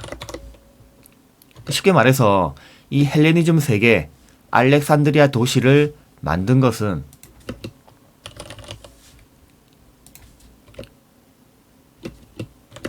동서융합 정책을 보여주는 것이기도 합니다. 그래서 이거는 그 아시아의 동쪽, 이 그리스의 서쪽 이 두 가지의 문화를 융합하였다는 것인데, 동방의 절대적인 군주정을 계승하고 그리고 새로 그 정복한 그 지역의 그 정복지의 사람들을 능력만 있다면 이제 관리로 뽑아주기도 합니다. 그래서 그리스 사람들만 우대하는 게 아니라 그 넓은 그 세계 인식을 보여주고 있습니다. 그리고 이 알렉산드로스 제국의 문화를 보면요, 개인주의와 세계 시민주의를 발달시켰습니다. 그리고 학파가 두 가지가 있는데요. 스토아 학파와 에피쿠로스 학파가 있습니다. 이 스토아 학파는 금욕을 강조해요. 욕심을 금하고, 예를 들어서 정말 지금 이거 뭐 게임을 하고 싶거나 자고 싶은데 그러한 욕구를 억제하고 공부를 한다는 거죠. 그게 바로 스토아 학파입니다. 반면에 에피쿠로스 학파는 뭐냐면요, 정신적인 즐거움을 추구합니다. 여러분들이 딱 좋아하는 거죠. 네, 정신적인 즐거움을 추구하는 거. 그래서 여기까지가 알렉산드로스 제국이고요. 다음은 로마 한번 보겠습니다. 자, 로마는 처음에는 공화정 정치 형태로 시작이 됩니다. 이 공화정은 왕이 없어요. 귀족들이 왕을 몰아내고 공화정을 수립하게 되는데, 이 귀족들이 원로원, 이 원로원은 최고의 의결기관입니다. 지금으로 비유하자면 국회라고 보면 되겠어요. 그리고 집정관은 최고 행정기관입니다. 그럼 지금의 정부겠죠. 그래서 이 원로원과 집정관을 귀족들이 독점하였습니다. 모든 권력은 귀족들이 가지고 있습니다. 하지만 이 패턴은 아테네의 민주정치와 흡사합니다. 평민들이 이제 중장보병, 이제 그 아주 무겁게 무장을 해가지고 전쟁에 나가게 됩니다. 그리고 그 전쟁에서 자신의 목숨을 바쳤기 때문에 우리도 정치에 참여할 수 있는 권한을 달라, 참정권을 요구하게 돼요. 아테네와 똑같죠. 그래서 이제 평민들도 자신들의 그런 그 권리를 보호받기 위해서 평민회를 설치합니다. 이 평민회는 평민들 간에 평민회의 기관인데요. 이 평민회의 대표가 바로 호민관입니다. 이 호민관도 권력이 아주 세요. 호민관을 선출하게 됩니다. 자, 이러던 이제 로마가 언제 지중해 세계를 완전히 장악하게 되냐면 포에니 전쟁에서 승리했기 때문이에요. 이것은 카르타고라는 또 나라가 있는데 이 카르타고와의 전쟁에서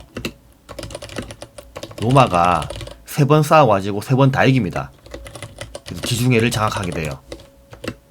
그 영토가 어마어마하게 넓어집니다.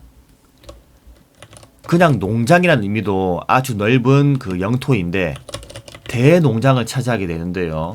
이 대농장에는 뭐 산이 몇 개 있고 뭐 들판이 몇십 개 있고 이런 정도로 아주 넓은 땅입니다.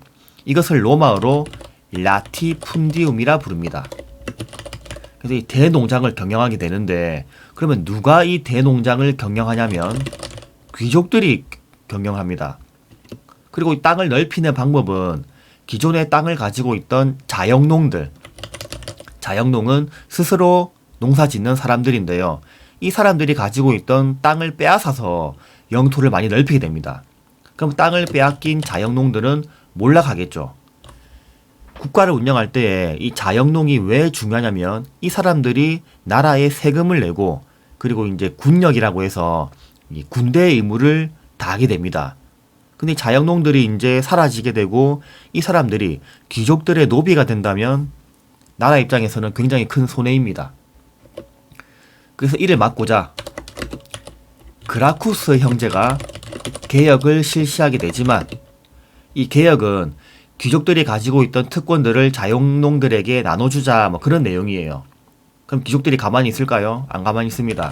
귀족들은 반대해서 개혁은 실패하게 돼요. 자, 다음은 재정 등장 그리고 몰락 보겠습니다. 재정은 황제의 정치적 형태란 뜻이에요. 그러면 이 황제의 정치적 형태가 되려면 앞서 있었던 그 공화정이 점점 쇠퇴해야겠죠. 카이사르라는 사람이 정권을 장악합니다. 이 카이사르는 군인인데요. 그 완노라 보안노라 이겼노라의 그 카이사르가 맞습니다. 이 사람은 정권을 장악한 다음에 약간 그 독재 비스무리하게 정치를 하게 되는데 그 사람들은 이 카이사르가 공화정의 정치적 그 형태를 깬다고 해서 위험 인물이라고 해서 암살시켜버립니다. 그리고 나서 이제 정권을 지는 사람이 누구냐면 옥타비아누스라는 사람인데요.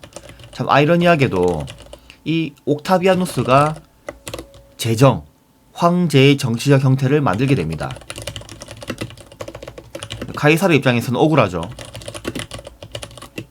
그리고 이 사람에게는 원로원에서 이 옥타비아누스에게 잘 보이기 위해 아우구스투스라는 칭호를 주게 돼요.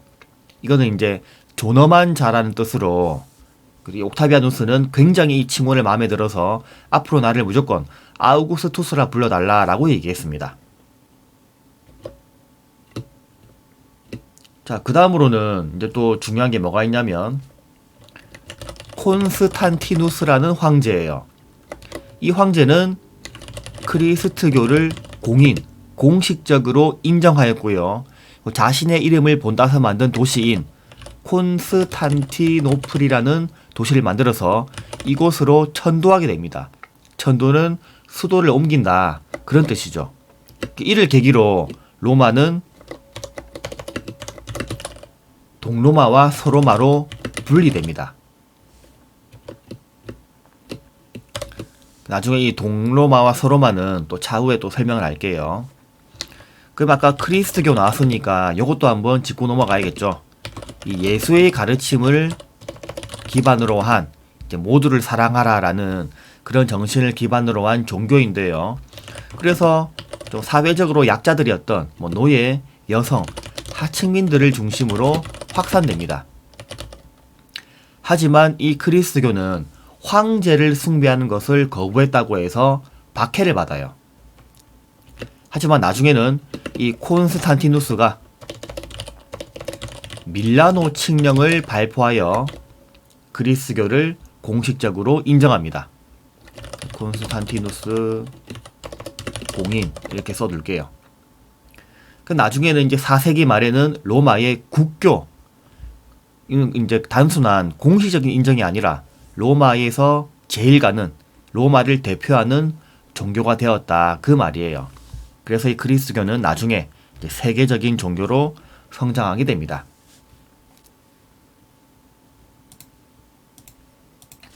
자, 이번에는 서유럽의 봉건 사회를 살펴보겠습니다.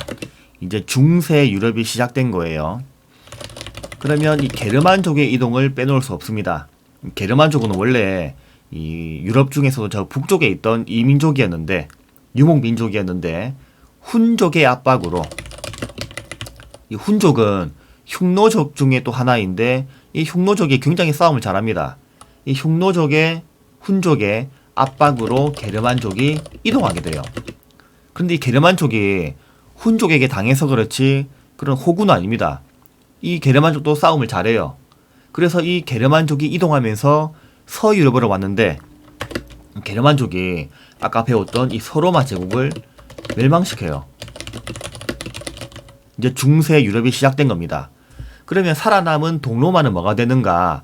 나중에 비잔티움 제국으로 이름이 바뀌어서 1000년은 더 지속이 됩니다. 그 비잔티움 제국은 또 나중에 설명할게요. 그럼 이 게르만족이 이제 서유럽으로 내려와가지고 여러 국가들을 만들게 되는데, 가장 대표적인 왕국은 프랑크 왕국이에요.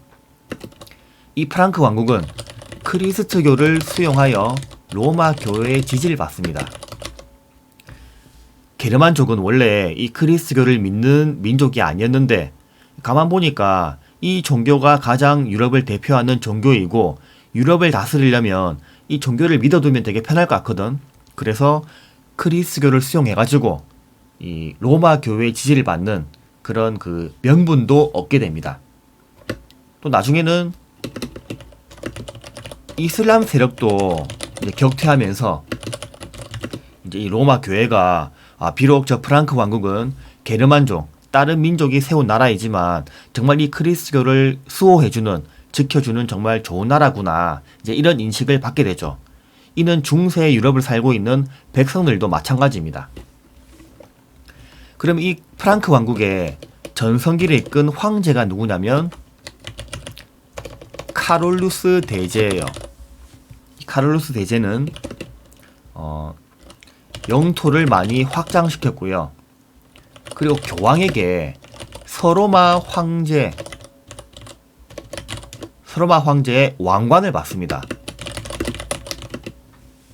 이제 완전히 그 공식적으로 카롤루스 대제가 이 서로마 황제를 인정받는 거예요. 이민족이었지만.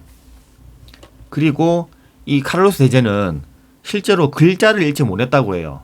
하지만 이 학구열이 대단했기 때문에 학문과 문예를 부흥시키기 위해서 아주 많은 학교를 만들었다고 합니다. 이 카롤루스 대제의 학문과 문예 부흥 덕분에 오늘날 서유럽 문화의 기틀을 마련하게 돼요. 기틀 마련. 그럼 이 서유럽 문화는 이제 뭐가 융합이 돼 있냐면, 원래 이 사람들이 게르만족이니까 게르만 문화와, 그리고 아까 이제 서로마라고 했으니까 그 로마의 문화도 섞여 있습니다. 그리고 마지막으로는 크리스트교가 있죠.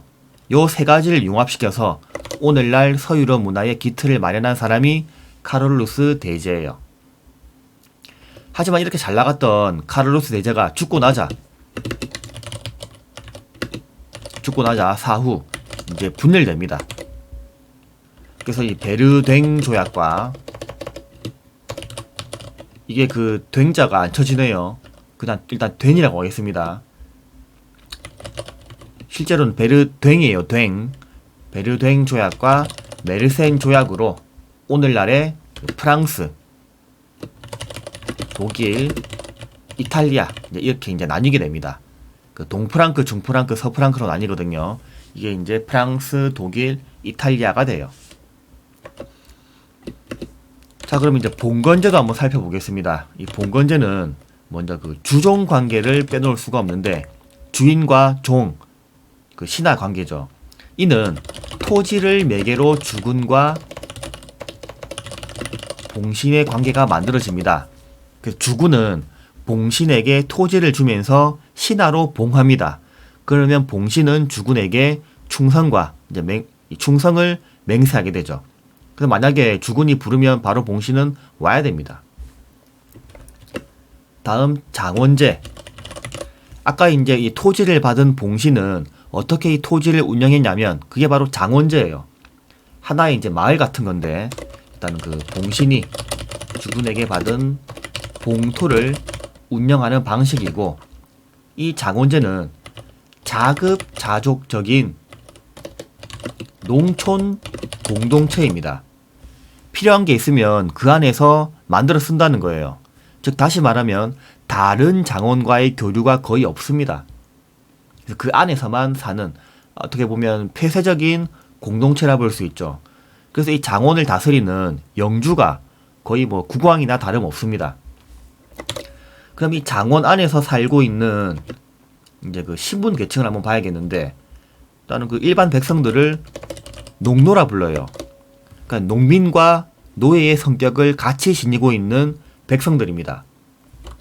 일단 장원의 농민, 이 사람들은 영주에 예속되어 있습니다. 그 영주를 모시는 거죠. 영주가 이제 뭐 해라 하면 무조건 해야 됩니다. 그래서 노예의 성격을 보면 거주 이전에 자유가 없습니다. 태어나면 이제 그 자리에서 계속 살아야 돼요. 하지만 농민으로서의 성격을 보자면 집과 토지 소유 및 자유롭게 결혼도 가능합니다. 자, 이번에는 크리스트교 중심의 서유럽 문화 한번 보겠습니다. 그냥 줄여서 그리스도교라 할게요. 자, 첫 번째 중요한 사건은 카노사의 굴욕입니다. 자, 이는 성직자 임명권을 놓고 교황과 황제가 이제 부딪히게 되는데요. 그 교황 입장에서는 내가 이제 종교적인 황제이니까 이 신을 모시는 성직자를 내가 임명한다. 그렇게 얘기하고 있고, 황제는 이 성직자도 나 영토 안에 살고 있는 백성이니까 내가 임명한다. 이런 식으로 싸우는 거예요.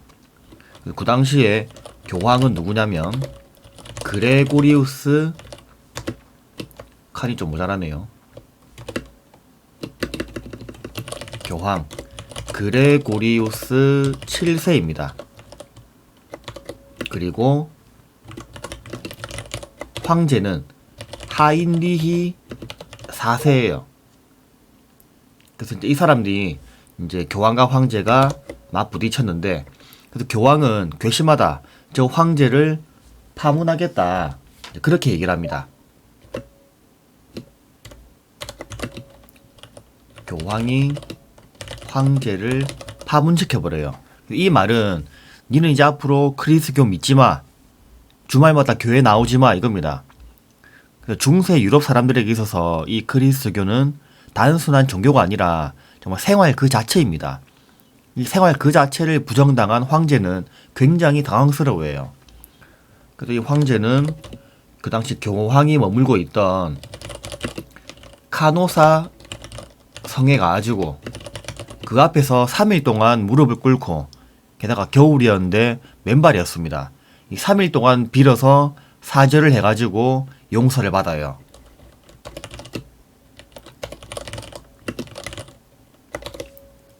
그래서 이 사건은 이제 카노사의 굴욕이라 부르는데, 이제 교황권이 이제 굉장히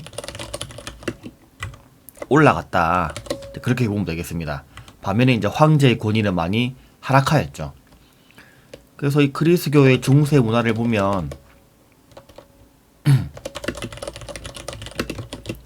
네, 한 번 더 나오네요. 그리스교가 중세 유럽인들에게 있어서 정신과 삶을 지배하였다. 또 중요한 게 뭐가 있냐면 스콜라 철학이에요.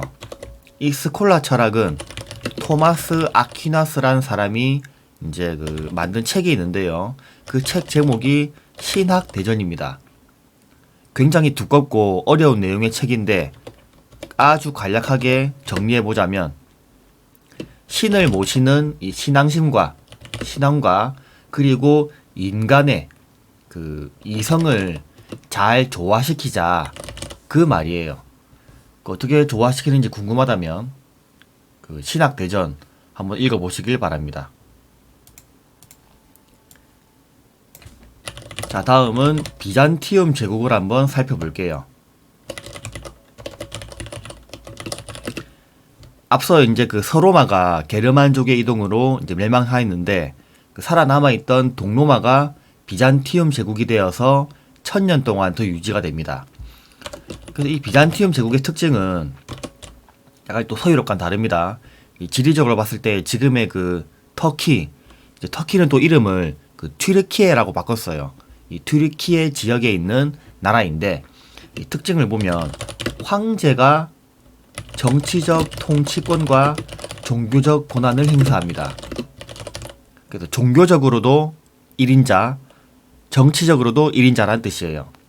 서유럽과는 다르죠. 서유럽에는 황제 그리고 교황 따로 있었는데 이 비잔티움 제국은 황제가 그 황제의 역할과 교황의 역할까지 했으니까 훨씬 더 권한이 막강했음을 알 수 있습니다.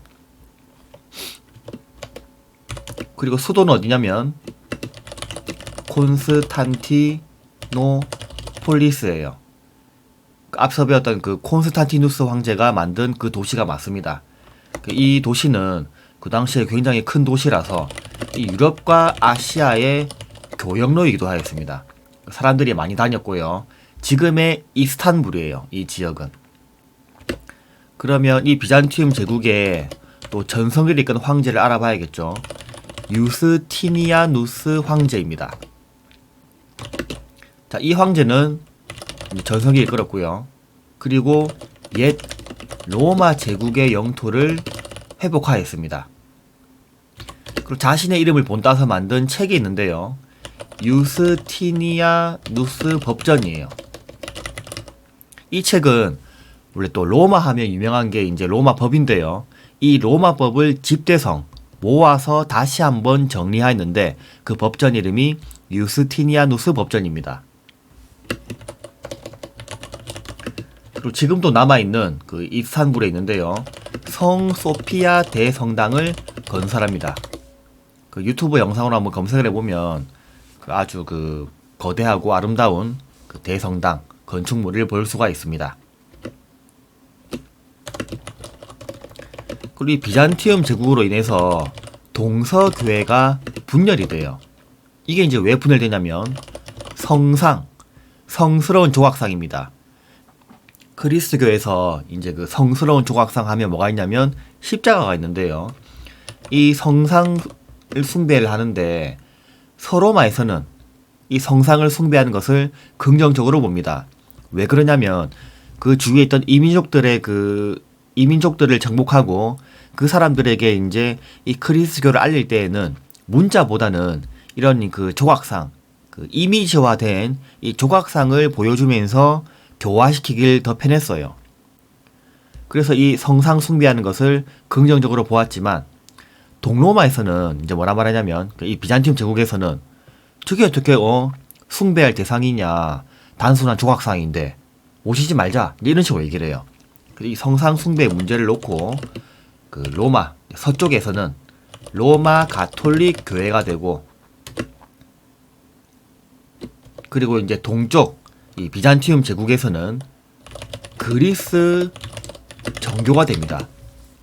오늘날 그리스 정교는 현재 그 러시아에 이제 거의 다 분포가 되어 있고 이 로마 가톨릭 교회는 지금의 그 천주교 그리고 이제 기독교를 통합된 그 종교입니다. 이렇게 이제 동서교회가 분열이 돼요. 자, 이번엔 중세 유럽의 변화 한번 살펴보겠습니다. 십자군 전쟁이 있는데요.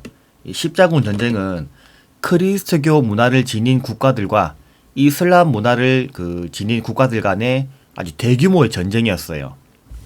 먼저 셀주크 튀르크라는 이슬람 국가가 있습니다. 이 이슬람 국가가 비잔티움 제국을 위협하기 시작해요.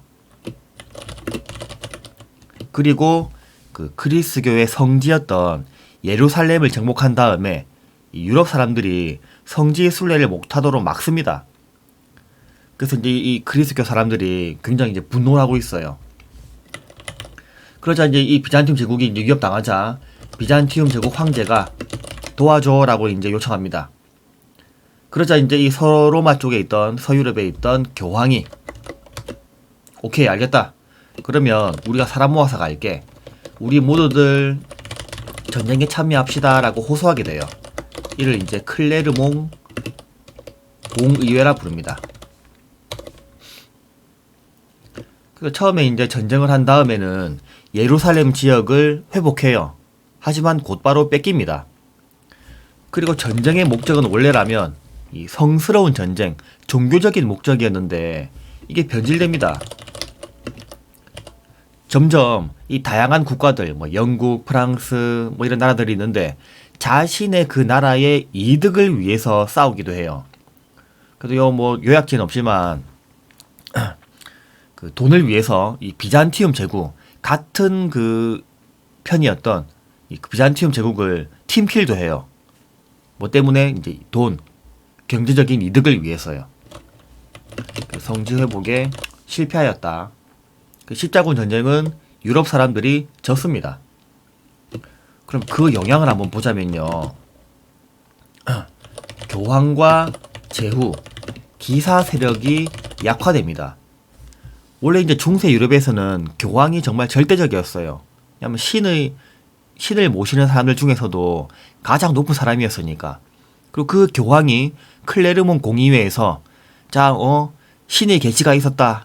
우리의 성지를 되찾자라고 이제 외쳤었는데 결과적으로 봤을 때는 전쟁에서 졌습니다. 그래서 사람들은 저 교황 그렇게 막 믿을 사람은 못 되는데 이제 이런 식으로 권위가 하락하게 되죠. 그 제후와 기사들도 이 십자군 전쟁에 참여를 많이 했었는데 결국엔 졌으니까 그 권위가 하락합니다. 또 다른 이유는 또 뭐가 있냐면 십자군 전쟁 중에 중세 유럽 상인들이 이슬람 상인과 교류도 많이 해요. 교역을 많이 합니다. 근데 그 과정에서 중국에서 전래된 화약 무기를 이제 가지고 오게 되는데요. 원래 중세 유럽 하면 철갑을 두른 기사, 아주 견고한 성을 떠올릴 텐데 이제 화약 무기, 대포 한 방이 그냥 날아가 버리니까 이제 이 중세 유럽을 상징하는 제후, 기사들의 세력이 약화되었음을 알 수 있습니다. 그리고 이제 지중해 무역이 이제 활성화됩니다. 십자군 전쟁, 서로 죽일 듯이 전쟁은 많이 했지만 그 암암리에 교류도 많이 했기 때문이죠. 자, 다음 이제 도시를 보겠습니다. 그 중세 유럽 봉건제에서 마을을 운영하는 그 형태가 장원이라 했었는데요. 이제 이 장원은 점점 붕괴가 되고 새롭게 이제 도시가 만들어집니다. 이 도시는 농업 생산성이 증가하자 이제 남아도는 잉여 생산물이 많습니다.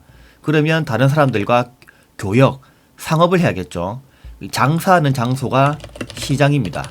그 시장이 이제 많이 활성화되면 사람들이 많이 모이게 되고 그게 이제 도시가 된다는 거죠. 근데 이 도시 사람들은 이제 또 돈이 많아요. 영주로부터 그 자치권, 스스로 통치할 수 있는 권한을 획득합니다. 그러니까 돈이 많으니까 영주에게 돈을 갖다 바치고 자치권을 받은 거예요. 그리고 같은 일을 하는 사람들끼리 조합을 만들어서 이게 이제 이 동업조합을 길드라고 부릅니다. 더 많이 이제 돈을 벌기 위해서 자신들의 그 직업을 보호받기 위해서 조합을 만들었는데 그게 이제 길드예요. 이런 식으로 이제 도시가 많이 생기게 되면 자연스럽게 장원은 해체가 됩니다. 일단 또 가장 직접적인 원인은 뭐냐면 화폐 경제가 발달하게 돼요. 쉽게 말해서 돈입니다. 돈. 화폐로 세금을 납부하게 됩니다. 그러면 이제 화폐가 많이 이제 그 경제 활동에 있어서 많이 쓰게 되니까 돈을 모은 농노들이, 아까 이제 농노들은 재산을 소유할 수 있다고 했죠. 이 돈 많은 농노들이 이제 그 영주에게 돈을 갖다 바치고 신분에서 해방이 돼요. 그래서 영주는 이제 돈 받고 농노들의 신분을 해방시켜 줍니다. 그러면 거주 이전에 자유가 이제 없었던 농노가 신분에서 이제 해방되었으니까 이제 자유롭게 이동이 가능합니다. 이제 도시로 많이 들어가게 되는 거죠. 다음으로는 흑사병이 있습니다. 이 흑사병으로 인해서 유럽 사람들의 이제 3분의 1이 이제 죽게 되는데 일할 사람이 없습니다. 주로 이제 일하는 사람들이 농노인데 노동력이 부족해져요. 그럼 노동력이 부족해졌으니까 이제 노동력을 이제 담당했던 농노가 이제 귀해져요. 그래서 이제 농노들은 자 이제 우리 이제 귀해진 몸이니까 우리 좀 잘 대우해 달라. 하지만 영주에게는 어린도 없지. 어디 감히 농노 주제 이런 식으로 탄압을 합니다. 그러자 이 농노들은 봉기하게 되죠. 농민들이 봉기합니다. 그러면서 이제 중세 유럽의 그 마을이었던 장원이 하나씩 하나씩 해체가 되는 겁니다. 그리고 중앙 집권 국가를 한번 설명해 보자면 또 중세 유럽 자꾸 얘기를 하고 있는데 중세 유럽의 특징을 보면 지방 분권적입니다. 그러니까 왕이 있으면 그 왕이 주군이 이제 임명한 봉신들이 각 지방에서 장원을 꾸려 나가는데 이 중앙 집권 국가는 그와 다르죠. 왕이 있는 중앙으로 권력을 집중시킨다 이 말입니다. 그래서 이거는 왕권 강화. 그리고 이 중앙 집권 국가가 되기 위해서는 아이러니하게도 전쟁을 많이 할수록 권력이 중앙으로 집중돼요. 왜냐하면 왕이 이제 그 사람들 모으고 전쟁하려면 권력이 있어야 되니까. 그래서 이런 전쟁을 거치면서 중앙으로 권력이 집중됩니다. 그럼 대표적인 전쟁이 뭐가 있냐면 백년 전쟁이 있어요. 요거는 이제 프랑스 대 영국 간의 전쟁이었는데요. 영국이 계속 이기다가 나중에 이제 프랑스의 잔다르크가 이제 등장하면서 프랑스가 승리하게 됩니다. 그리고 또 다른 전쟁이 있는데 요번에는 장미 전쟁이에요. 그 뭐 장미를 가지고 아름답게 싸운 게 아니라 이 영국 안에서 왕이 계속 문제가 벌어지게 되는데 이 각 가문들이 상징하는 게 빨간 장미, 하얀 장미여서 장미 전쟁이라 부르고요. 누가 이제 왕자리를 이제 계승할지를 놓고 싸우게 되는 전쟁이 장미 전쟁입니다.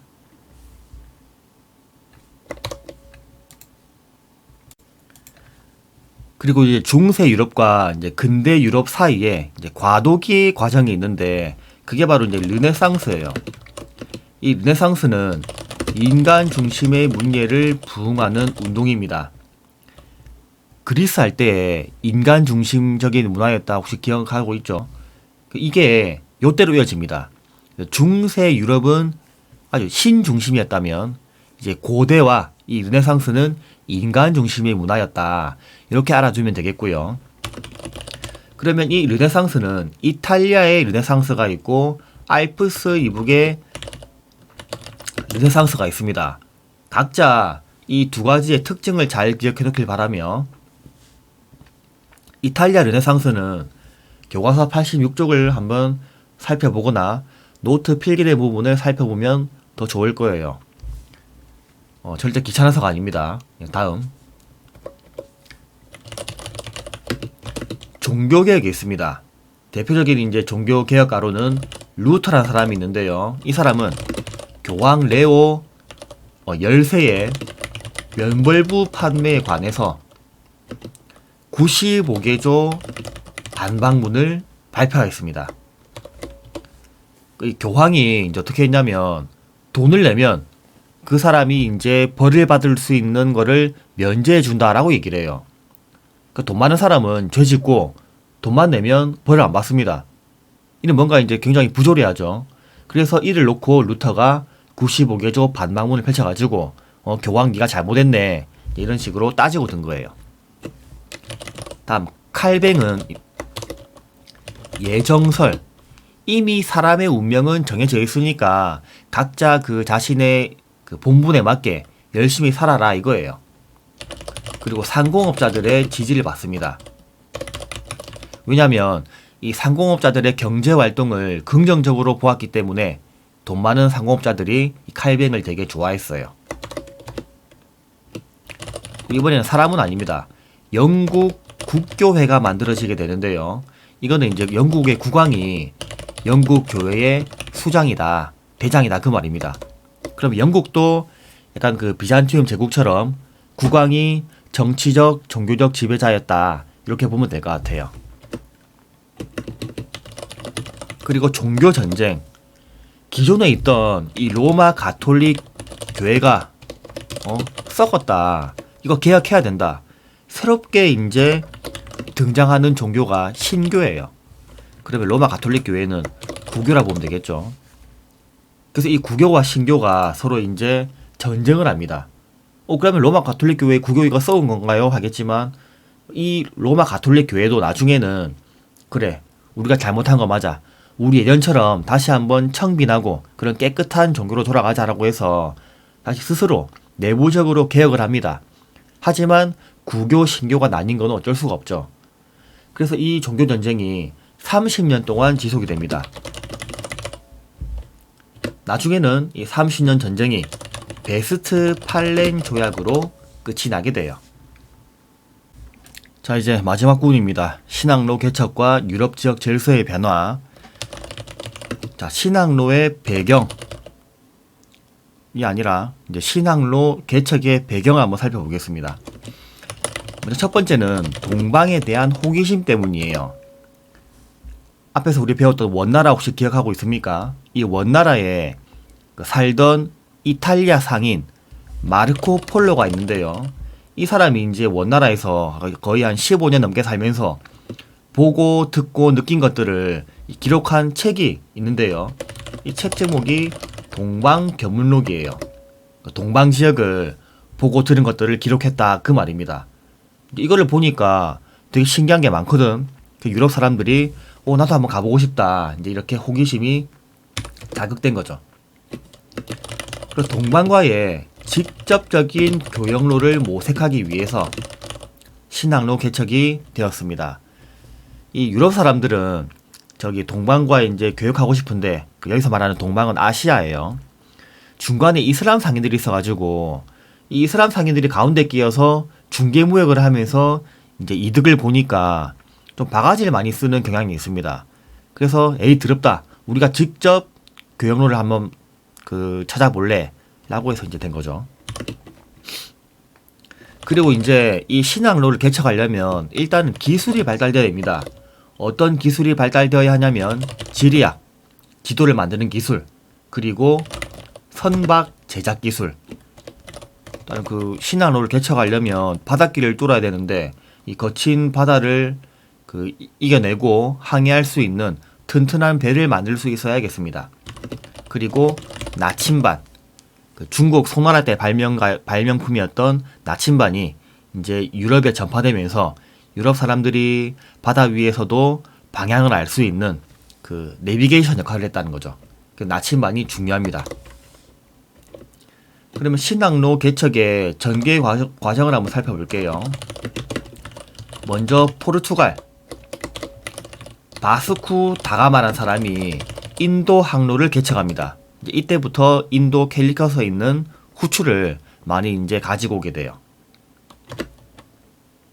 다음 에스파냐, 현재 스페인입니다. 그 유명한 콜럼버스가 서쪽 항로를 개척하였습니다.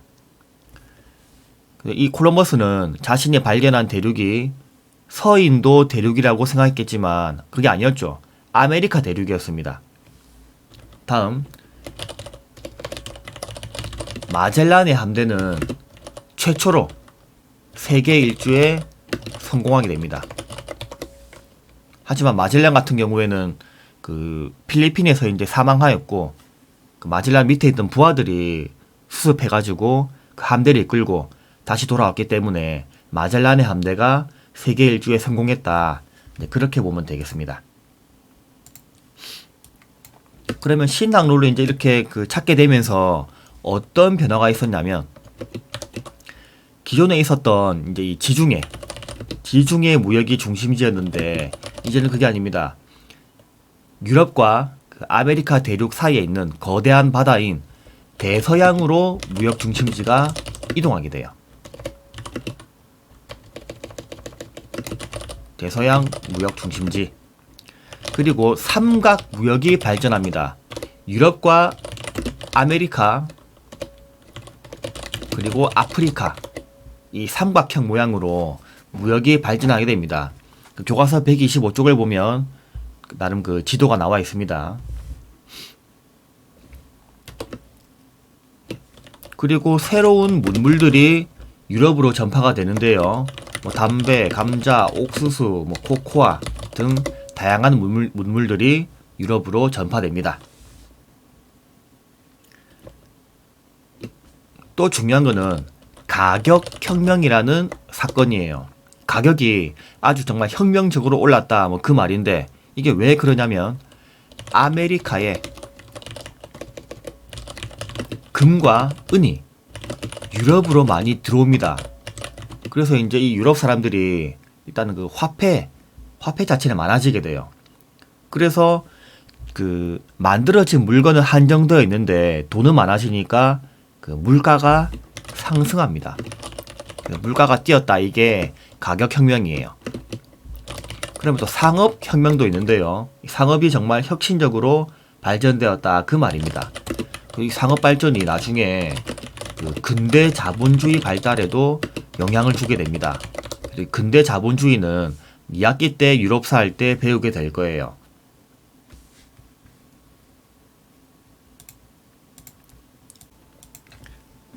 다음은 절대왕정입니다. 그럼 이 절대왕정이 뭐냐면 왕이 정치를 하는데 아주 절대적인 권한을 지니고 있다 그 말이에요. 국왕이 강력한 권한을 행사한다. 그럼 이 절대왕정을 뒷받침하는 정치 이론은 뭐가 있냐면 왕권 신수설이에요. 왕의 권력은 신이 주었기 때문에 무조건 지켜져야 하고 또 강력하다 그 말입니다. 하지만 요거는 이론일 뿐 실질적으로 권력을 뒷받침해 주었던 그 기반이 뭐가 있냐면 관료제와 상비군입니다. 이 관료제는 왕 밑에 왕이 임명한 신하들이 있는데요. 이 신하들이 윗사람에게 그러니까 왕에게 충성을 다하는 것이고 상비군은 항상 왕 근처에서 그 대비하고 있는 군인들입니다. 그래서 이제 왕이 직접 뽑은 인재들이라 보면 되겠죠. 그리고 다음 경제정책 중상주의입니다. 이 중상주의는 이제 상업을 중요시 여긴다 그 말인데 일단은 그 나라 안에서 돈을 많이 벌려면 수출은 그러니까 우리 거는 많이 팔되 남의 거는 수입은 억제해야 된다. 이게 중상주의고요. 그리고 장사를 또 많이 해야 되니까 이 상공 시민 계층과의 제휴를 하게 됩니다. 손을 잡게 돼요. 그러니까 상공 시민, 그 상인들 또는 물건을 만들어내는 이 공업자들, 이 사람들과 이제 제휴하게 되는데 이 사람들의 상공업 활동을 보호해주는 대신에 돈을 받습니다. 절대 왕정기에 이제 만약에 뭐 전쟁을 한다. 그러면 상공 시민들에게 돈을 받아내고 평소에는 이 상공 시민들이 활동을 잘할 수 있도록 보호해 준다는 거예요. 그럼 절대 왕정을 배워봤으니까 이제 각 국가별로 어떤 절대 군주가 있었는지를 살펴보겠습니다. 서유럽 에스파냐에는 펠리페 2세가 있습니다. 이 사람이 무적 함대, 바다 위에서는 적수가 없을 정도로 아주 강력한 함대를 만들어냈고요. 이 무적 함대를 바탕으로 지중해를 장악합니다. 그러나 이 무적 함대는 영국의 엘리자베스 1세 여왕에 의해서 파괴가 돼요. 이분은 이제 여왕인데 결혼을 안 했습니다. 나는 영국과 결혼했다 이제 이렇게 말할 정도로 영국을 사랑한 그런 왕이었고 무적 함대를 격파한 뒤에 이 해상권을 거의 다 장악했었고요. 동인도 회사를 만듭니다. 이 동인도 회사를 만들어서 그 인도를 많이 뽑아 먹어요. 식민지화합니다. 이것 때문에 영국이 아주 크게 성장을 하게 돼요. 다음은 프랑스의 루이 14세입니다. 이 사람은 본인을 스스로 태양왕이라 불러달라 할 정도로 아주 프라이드가 높은 황제였고요. 이 사람은 뭐 중상주의 정책을 강화했었고, 또 특이한 거는 베르사유 궁전을 건축하였습니다. 아주 화려한 그런 궁전을 만들어서 자신의 그런 권위를 보여주려고 노력하였죠. 다음 동유럽은 이제 러시아의 표트르 대제가 있습니다. 이 표트르 대제는 러시아는 유럽에 비해서 너무 동쪽에 치우쳐져 있기 때문에 그 서쪽 유럽의 그런 문화들을 배울 필요가 있다 라고 생각을 했습니다. 그래서 서구화 정책을 강조해요. 실질적으로 표트르 대제는 변장해가지고 서유럽, 뭐 네덜란드 이런 데 가서 일도 하고 그랬습니다. 그들의 문화를 배우기 위해서요. 그리고 스웨덴과의 전쟁에서 승리하여 발트해를 확보하였습니다. 발트해는 스웨덴 그 근처에 있는 작은 바다예요. 다음은 프로이센의 프리드리히 2세. 이 사람은 계몽사상을 지닌 군주인데요. 황제라고 해서 굉장히 이제 권위만 나타내려고 하는 게 아니라 나는 좀 깨어있다. 이 백성들을 위해서 내가 국가 제1의 심부름꾼이 되겠다. 이렇게 말한 사람이었습니다. 뭔가 좀 깨어있는 군주였죠. 그리고 공업도시였던 이 공업도시가 많은 지방인 슐레시엔 지방을 차지하여 국내 산업을 발전시킵니다. 그리고 상수시 궁전을 건축하기도 하였어요. 자신의 권위를 상징하였습니다. 그래서 여기까지 우리가 그 교과서 큰 1단원부터 3단원까지 쭉 정리를 해봤고, 그 앞으로 시험은 대략 한 10일 넘게 남아 있는데요. 그 범위가 좀 많긴 합니다. 하지만 그 요약지와 이번 강의를 토대로 해서 열심히 공부한다면 좋은 결과가 있을 거예요. 자, 여러분, 열공하십시오. 수고하셨습니다.